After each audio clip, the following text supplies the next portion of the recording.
Ce livre qui a donc été fixé pour notre étude chaque dimanche, à cette heure-là, est un livre très particulier, puisque c'est un livre de psychologie.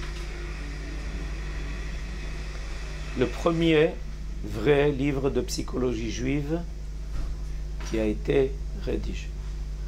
Et il n'a pas été rédigé par n'importe qui, il a été rédigé par Maïmonide. Le Rambam, celui que nous appelons le Rambam, Rabbi Moshe ben Maïmon, son prénom était Moshe, le nom de son père Maïmon, Maïmonide, une des figures les plus célèbres et les plus connues du monde juif. Un sage qui a dépassé de loin les frontières de l'étude de la Torah dans le cadre du peuple d'Israël, puisque même les non-juifs ont reconnu la valeur de sa science et dans le monde entier, qui n'a pas entendu parler de Maïmonide. Maïmonide est le sage à propos duquel on a osé dire Mi Moshe ad Moshe lokam ke Moshe. Traduction: de Moshe à Moshe, personne n'a égalé Moshe. Résumé: de Moshe Rabbeinu, notre premier maître, jusqu'à Maïmonide, qui s'appelle Moshe, il n'y a pas eu d'autres qui les ont égalés. Donc vous voyez déjà, si on a osé dire de cela, de Maïmonide, de quel personnage s'agit-il? Maïmonide est un homme, un sage, un chacham, un rav, qui a, on peut dire, résumé tous les principes de la Torah. En cela, il nous a rendu un service inégalé jusqu'à nos jours, malgré tout le temps qui s'est passé et malgré tout ce qui a déjà été écrit et publié. Par exemple, il a écrit un livre monumental qui s'appelle Yad HaChazaka ou Mishneh Torah, dans lequel il a résumé toutes les mitzvot, toutes les halachot ordonnées, sériées et sans computer. Comment il a réussi à faire ça, je ne sais pas. Impossible d'arriver à comprendre comment il a pu faire une chose pareille. Tout est répertorié, tout est classé par sujet, depuis les halachot concernant la foi jusqu'aux halachot concernant le Mashiach compris. Par la suite, il a été suivi, par exemple, par le Shulchan Aruch, Rabbi Yosef Karo qui a écrit le Shulchan Aruch. 80% du Shulchan Aruch, c'est Maïmonide. Donc déjà, on voit quelle est la place qu'il occupe. En plus de ça, même ceux qui par la suite ont continué ce travail ne l'ont pas fait dans l'étendue que Maïmonide l'a fait. Par exemple, on ne peut pas trouver un sage qui a aussi écrit toutes les lois actuelles et toutes les lois du Beth Amikdash et toutes les lois concernant la guerre et toutes les lois concernant les rois et toutes les lois qui nous font comprendre ce qu'est le Messie. Shulchan Aruch, par exemple, ne traite pas des sujets que je viens d'évoquer. Il parle que des sujets qui nous concernent actuellement de nos jours. Si on veut avoir une idée de comment le travail se faisait au Beth Amikdash, quelles sont les lois de la guerre selon la Torah, comment on nomme un roi, quel est le rôle du roi, et qu'est-ce que fera le Mashiach, à part Maïmonide, toutes les autres références sont partielles. C'est pour simplement avoir quand même une idée de qui était Maïmonide. Maïmonide s'est sauvé d'Espagne au Maroc. Du Maroc, il est venu en Eretz Israël. Et le jour de son arrivée en Eretz Israël, il a décidé que ça serait un jour de fête pour lui et toute sa descendance après lui jusqu'à la fin des temps. Selon une certaine tradition, c'était le 4 Iyar, la veille de Yom Ha'atzmaut.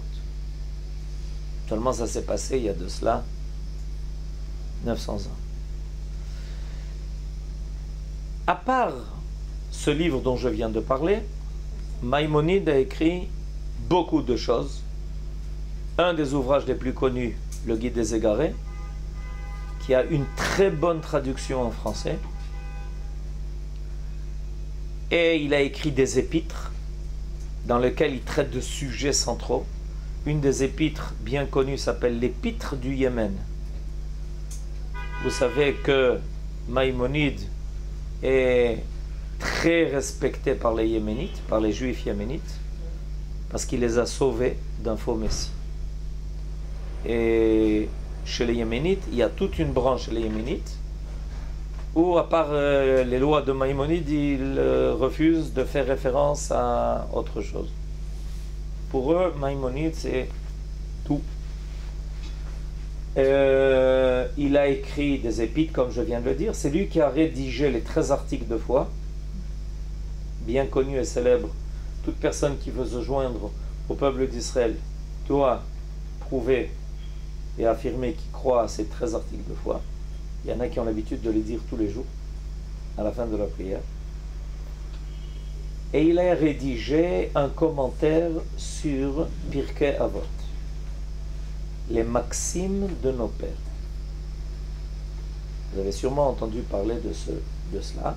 C'est un traité de la Mishnah dans lequel il y a des règles de conduite et de morale. Alors, le livre que nous avons entre les mains, qui n'est pas gros, qui s'appelle Shmona Prakim, en réalité est une introduction aux maximes, aux commentaires de Maïmonide sur Pirkei Avot. Une introduction. Cette introduction est de 8 chapitres et c'est la traduction littérale de ce livre. Shmona Prakim, Shmoné c'est 8, Prakim, chapitre, la Rambam de Maïmonide. Shmona Prakim, la Rambam, les 8 chapitres de Maïmonide. C'est clair? Yofi. L'introduction au commentaire de Maïmonide sur le traité des maximes des pères, Pirkei Avot. Alors, se pose une question. D'abord, pourquoi Maïmonide a-t-il trouvé nécessaire d'écrire une introduction? Deuxièmement, en quoi cette introduction revêt-elle une telle importance que ça devient une étude en soi? Et troisièmement, pourquoi je l'ai appelé le premier livre de psychologie juive, dont les principes sont vrais jusqu'à aujourd'hui.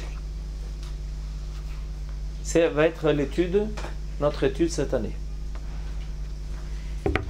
Alors, la réponse en fait à toutes ces questions est la chose suivante. C'est que le livre qui s'appelle Maximes des Pères est le livre de la morale idéale, telle qu'elle est envisagée par nos sages. C'est-à-dire ce qui permet à l'homme de tendre à la perfection. De l'atteindre, c'est plus difficile. C'est peut-être même impossible. Mais d'y tendre, oui.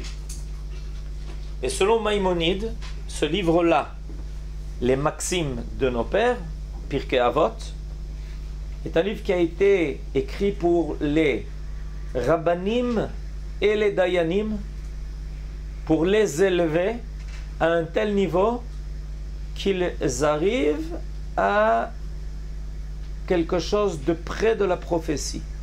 C'est-à-dire atteindre un tel niveau de perfection qu'ils soient capables d'être en contact avec le divin jusqu'à capter le message divin. C'est clair? Donc vous voyez que c'est pas ce qu'on dit en général de Pirkei Avot. En général, Pirkei Avot, on dit que c'est le livre de morale populaire dans lequel il y a des adages, des maximes, les maximes. Mais selon Maïmonide, ce livre-là est destiné à élever l'homme à un niveau tel qu'il soit près de la prophétie. Maintenant, Maïmonide nous dit, ce travail-là, dont il est question dans Pirkei Avot, réclame de la part de l'homme ce qui s'appelle Tikkun Amidot. Tikkun Amidot. C'est-à-dire acquérir des forces d'âme qui te permettent de te hausser à un tel niveau. Alors il y a ici quelque chose d'extrêmement important. La perfection, selon la Torah, n'est pas une perfection d'ordre intellectuel.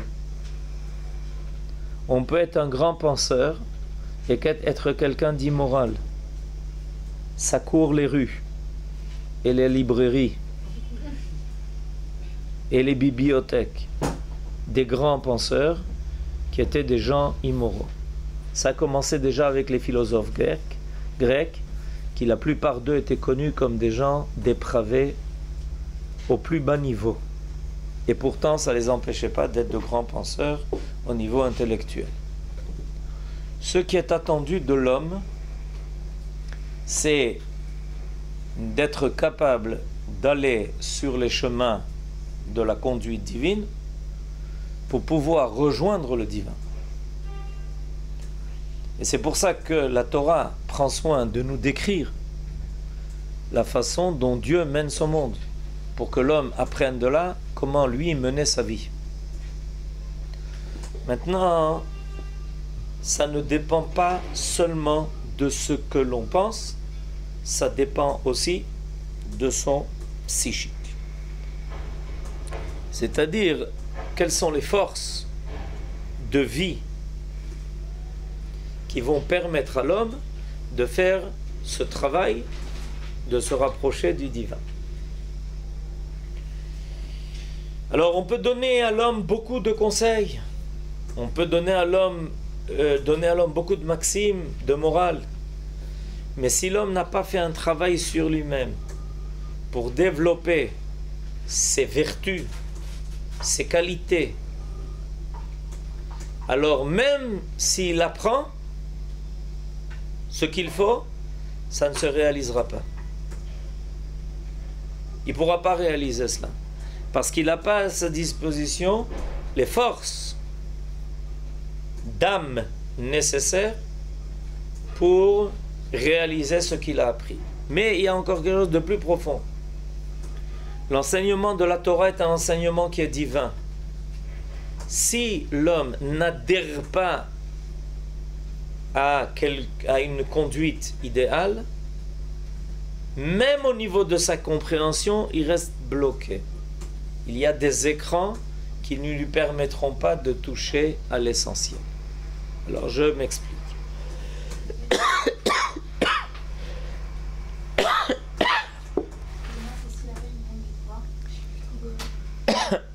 Idéal.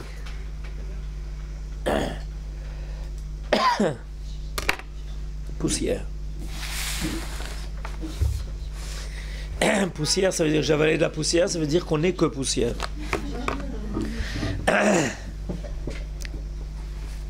Je donne un exemple. On dit que Dieu a créé le monde par la vertu du chesed, de la bonté. C'est-à-dire la création du monde, la création de l'homme est quelque chose de gratuit. Pourquoi Dieu a créé le monde? Question célèbre. Pourquoi Dieu a créé l'homme? Question encore plus célèbre. Réponse, comme ça. Ah, on est venu pour entendre une réponse pareille, mais enfin c'est scandaleux. Non, c'est la plus grande réponse. C'est pas qu'on ne sait pas. C'est que il y a des niveaux. Toda Rabba, merci beaucoup, ça m'aide.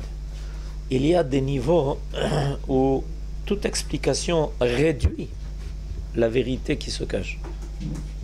Parce que Akadosh Baruch Hu est bon. Or, celui qui est bon agit avec bonté. Si je dois invoquer une autre raison que cela, ça veut dire qu'il faut justifier la bonté.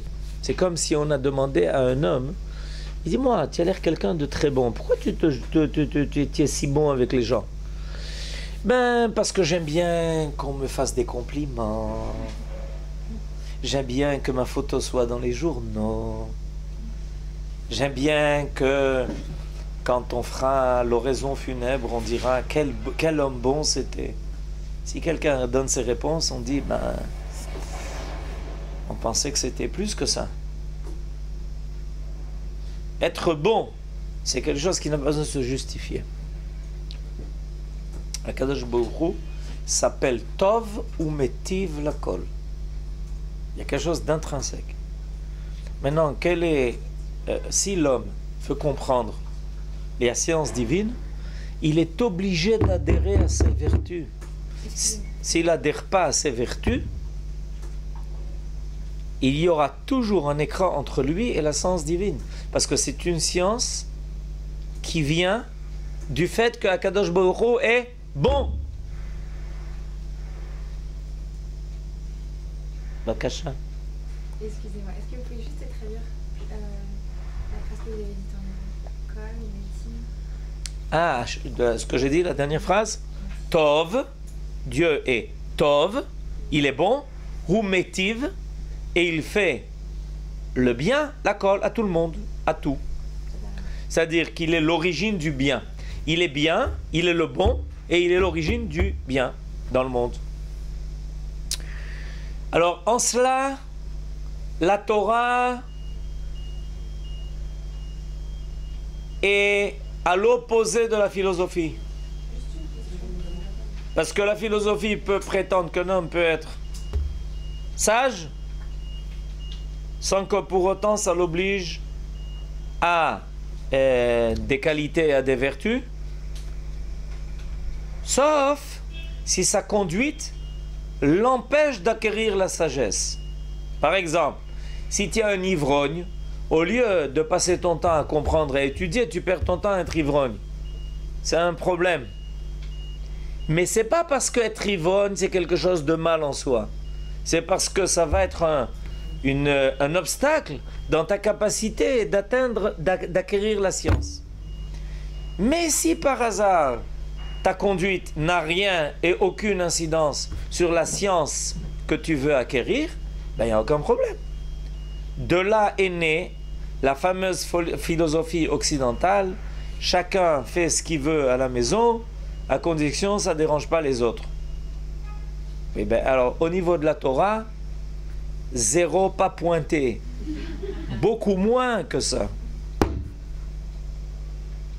Parce que c'est exactement ce qui te permettra le contact avec le divin. C'est que même quand tu es seul, et que ça n'a aucune incidence, et que tu es capable de te lever le matin et d'être un grand savant, si ta conduite est immorale, ou n'est pas équilibrée, alors au niveau de la science divine, tu n'as aucune chance d'accéder. Oui. Si je comprends bien, c'est au travers des vertus, où les vertus sont un moyen d'accéder au divin. Les vertus qui sont dévoilées dans la Torah et qu'on apprend essentiellement chez nos ancêtres, Avot et Imaot, patriarches et mères, ce sont les réceptacles qui vont permettre de capter la lumière divine. C'est pour ça que ça s'appelle Midot. Midot, ça veut dire quelque chose qui est une mesure. Mida, c'est une mesure. Les Midot de l'âme, les Midot du Nefesh. Nefesh en hébreu, c'est pas ce qu'on appelle l'âme. Mais on n'a pas d'autre mot, alors on dit l'âme.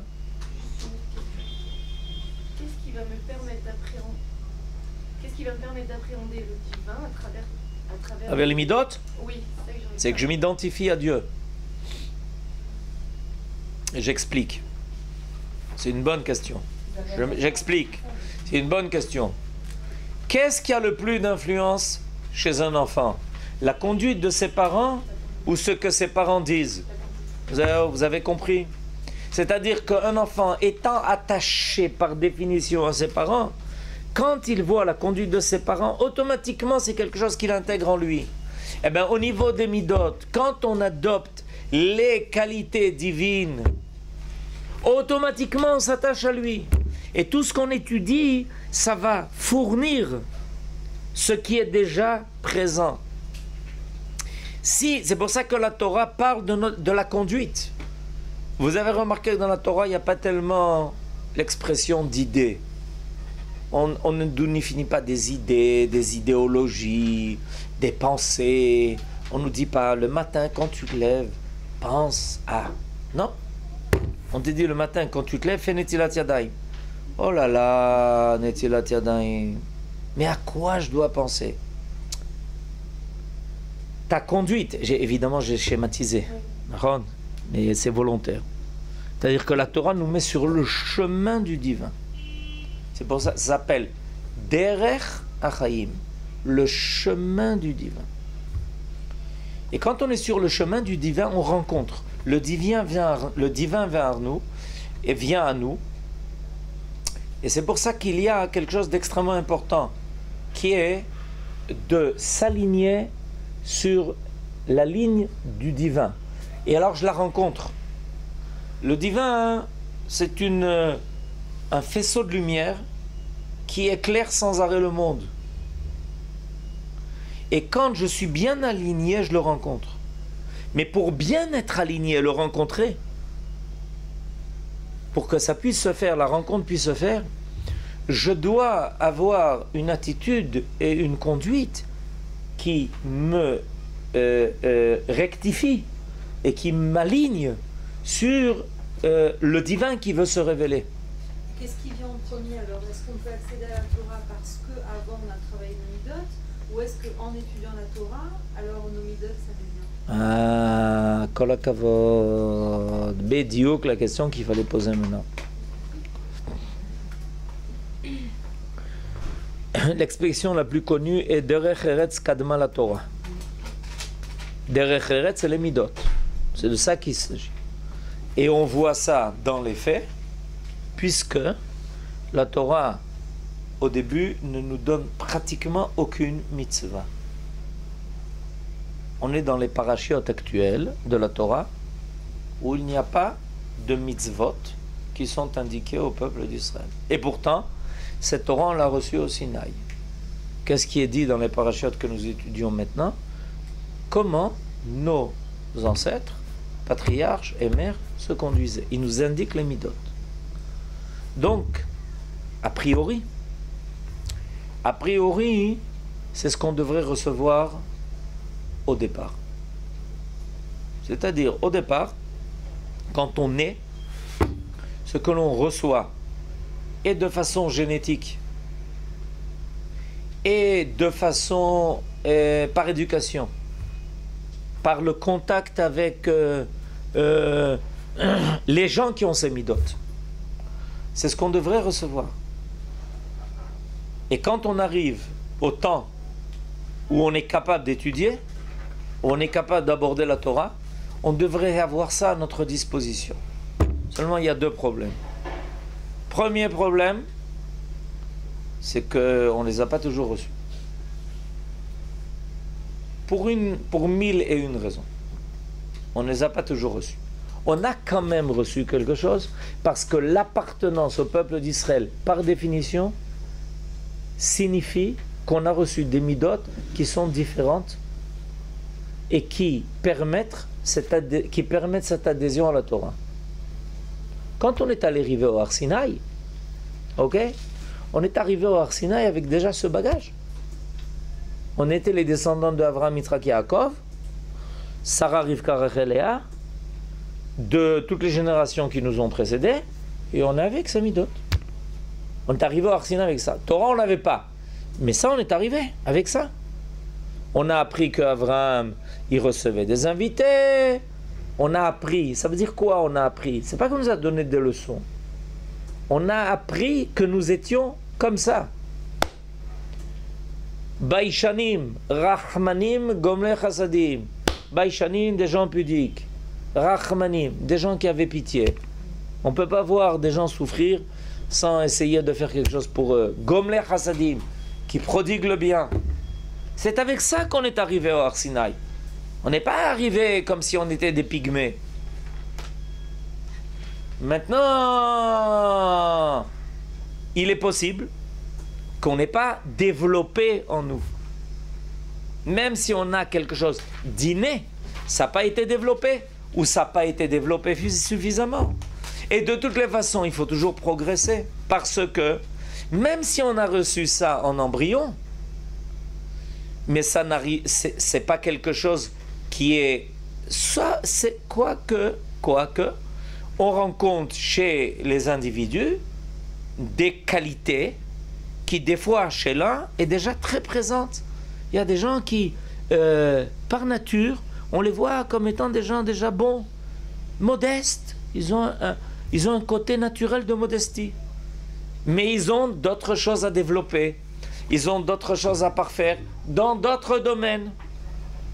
C'est-à-dire que finalement, même si on a quelque chose en nous, il est embryonnaire. Et il est déjà peut-être présent, mais il demande à être développé.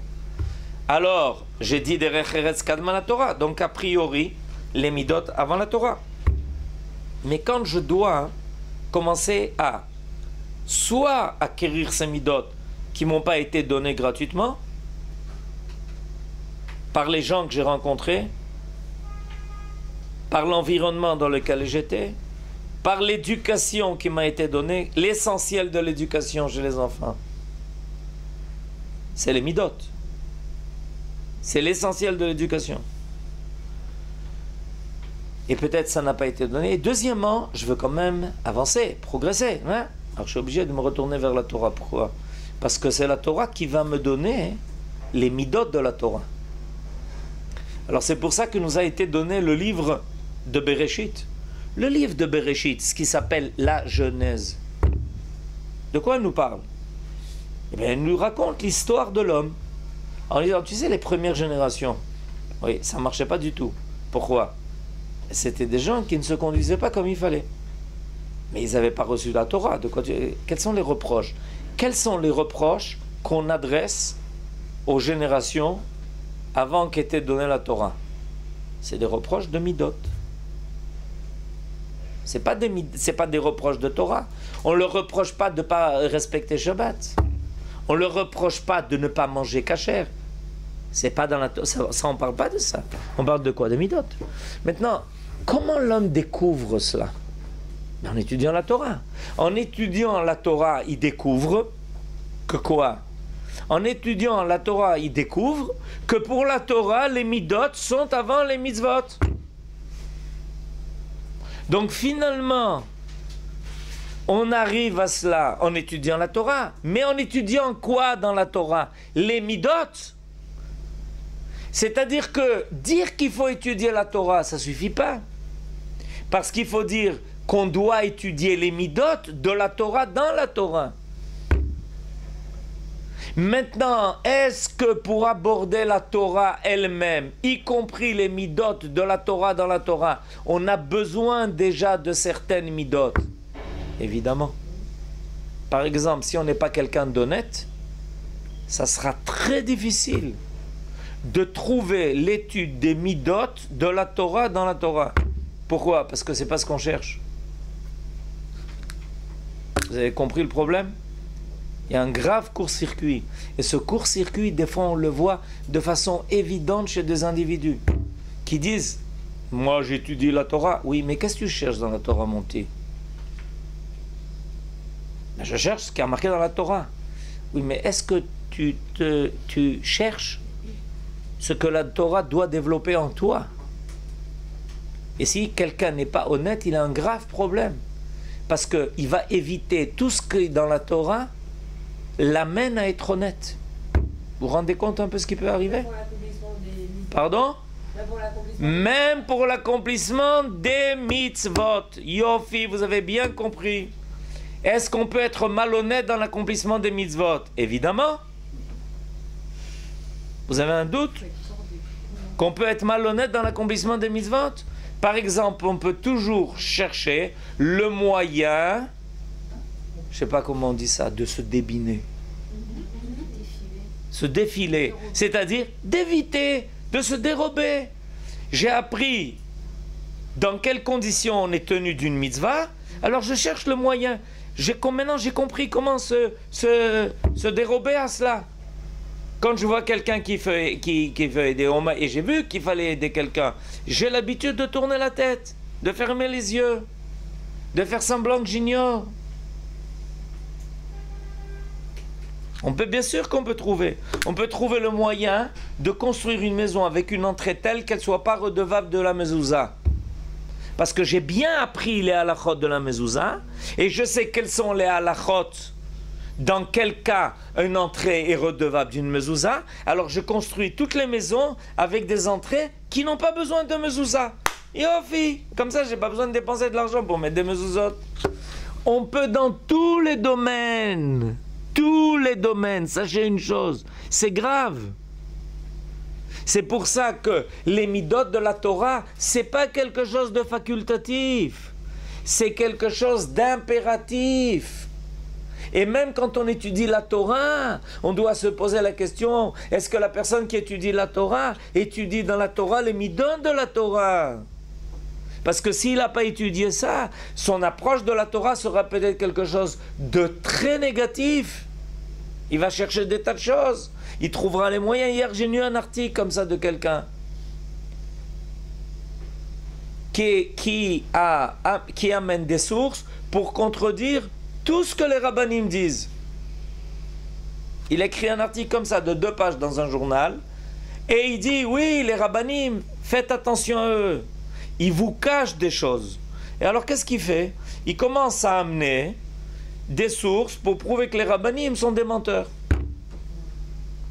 Et il amène des sources de la Torah en disant, voilà, ils vont vous dire comme ça. Et moi à l'avance je vous dis qu'il existe une autre source qui contredit ce qu'ils disent. Et il fait comme ça sur 2 pages. Seulement ce petit monsieur, il a oublié une chose, c'est que les rabbanim, ils connaissent aussi ces sources. Et que c'est pas par mensonge. C'est parce qu'ils savent qu'il y a des priorités et que même s'il y a une idée qui est contraire, ok?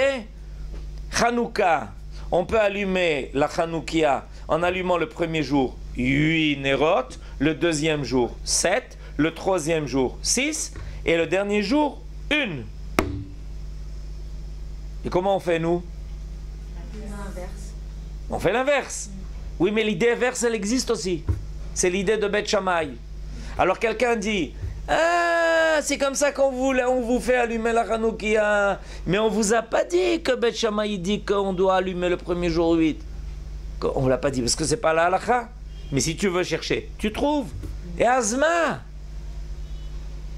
tout d'un coup, il est devenu plus sage que tous les sages. Alors qu'est-ce qu'il fait? Il va fouiner pour rechercher des sources qui viennent contredire ces rabbanim. Et à la fin de son article, maintenant vous avez qu'à choisir entre moi et ce qu'ils disent, puisque je vous ai amené des sources. Vous comprenez jusqu'où ça peut aller quand on n'a pas les midot et on n'a pas la modestie d'accepter la décision des sages. Parce qu'on n'est pas honnête. Parce qu'on n'a pas appris la mida de la modestie. On ne sait pas se conduire envers modestie. Alors tu peux poser des questions. Va trouver les chachamim. Pose les questions. Écoutez, rabotez-nous, mehila, slicha. J'ai vu une source qui ne dit pas ce que vous dites. Il y a une réponse à cela. Tu aurais reçu pas une réponse. Mais ça, après, il préfère publier un article dans les journaux. Maintenant, tout le monde sait qu'il est chacham, il est gadol, il contredit tout ce que les rabbanim disent depuis déjà des années. Il n'a pas de problème. C'est fondamental, ça, bien sûr, même au niveau de l'accomplissement des mitzvot. Bevadaï. Bevadaï. Alors, le principe donc des midot, c'est quelque chose, c'est un axe qui est central dans tout ce qui va ensuite permettre à l'homme de se développer. C'est pour ça qu'on est obligé d'étudier la Torah. Mais d'étudier les midot dans la Torah, c'est pour ça que la Torah te dit, hey, alors, toute personne qui a entendu parler une fois de Torah dans sa vie, il est sûr qu'il va trouver un code. Comme il y a un code de loi, on lui dit, non, on va te raconter, quoi? Comment le monde a été créé? Ah oui? Oui. Et qu'est-ce qui est arrivé au premier homme et à sa femme quand ils étaient au Gan Eden? Mais moi, j'étais pas, ça ne me concerne pas. Si, ça te concerne. Fais attention de ne pas entendre la voix du serpent. Parce qu'il y a la voix du serpent à chaque génération. Même quand tu penses que tu es au Gan Eden. Et regarde ce qu'il y a eu dans les premières générations. Ça les a amenés au déluge. Les enfants, les hommes faisaient tout pour ne pas avoir d'enfants. Faites attention.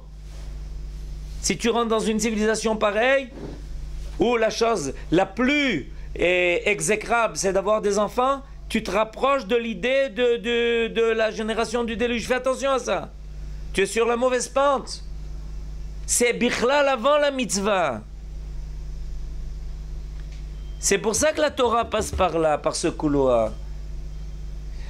Or, Maïmonide, et là, quand même, on va revenir donc au sujet qui va nous préoccuper dans notre étude maintenant. Je suis en train un peu de résumer les choses qui nous permettront de rentrer dans le vif du sujet dans la suite de notre étude. Dit, sache une chose, c'est que pour adhérer à cela, il y a un principe fondamental. Ce principe fondamental, c'est quelque chose de bien connu selon la méthode maïmonide, c'est qu'il faut avoir un équilibre entre les extrêmes. Vous savez que Maïmonide a comment dirais-je, mis en place cet axiome: tout extrême est négatif. Tout extrême, y compris ce qui est extrême dans le bien.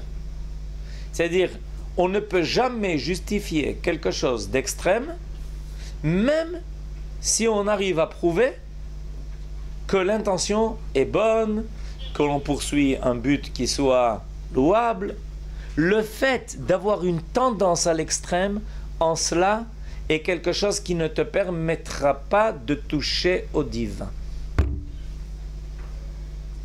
L'extrême a pour résultat, tout ce qui est extrême, d'empêcher le total. J'ai peut-être été un peu vite là. L'extrême empêche le total. Vous avez compris pourquoi? Parce que l'extrême, ça veut dire que tu te trouves... On s'éloigne. Si j'ai une ligne et que je suis au bout de la ligne, j'ai raté tout ce qui est dans la ligne. Alors que si je suis au milieu, je suis capable d'intégrer tout ce qui se trouve autour. Ça veut dire aussi qu'on n'atteint jamais quelque chose alors? Ça veut dire qu'atteindre quelque chose, c'est pas dans les extrêmes, mais c'est dans le vertical. C'est dans quelque chose qui te fait monter et grimper. Et pas quelque chose d'extrême dans des tendances qui te font basculer vers quelque chose qui annule l'autre possibilité. On va parler évidemment de ça longuement dans notre étude. C'est le but donc de ce livre-là. Et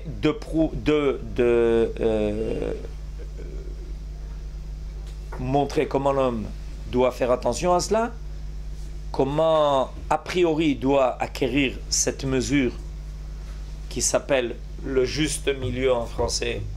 En hébreu, ça porte un autre nom. Et comment, si on est tombé dans cette maladie, et chacun de nous est un peu touché, parce que dans certains domaines, chez chacun de nous, il y a un peu quelque chose d'extrême, comment travailler pour évidemment rejoindre le juste milieu, ce qui s'appelle Memutsa. Memutsa, c'est-à-dire le juste, la moyenne. On peut avoir la moyenne. Et tout le livre qui est devant nous part de ce principe-là. Et c'est quelque chose qui est vrai au niveau de l'individu, et c'est quelque chose qui existe aussi même au niveau d'un ensemble de personnes. Oui.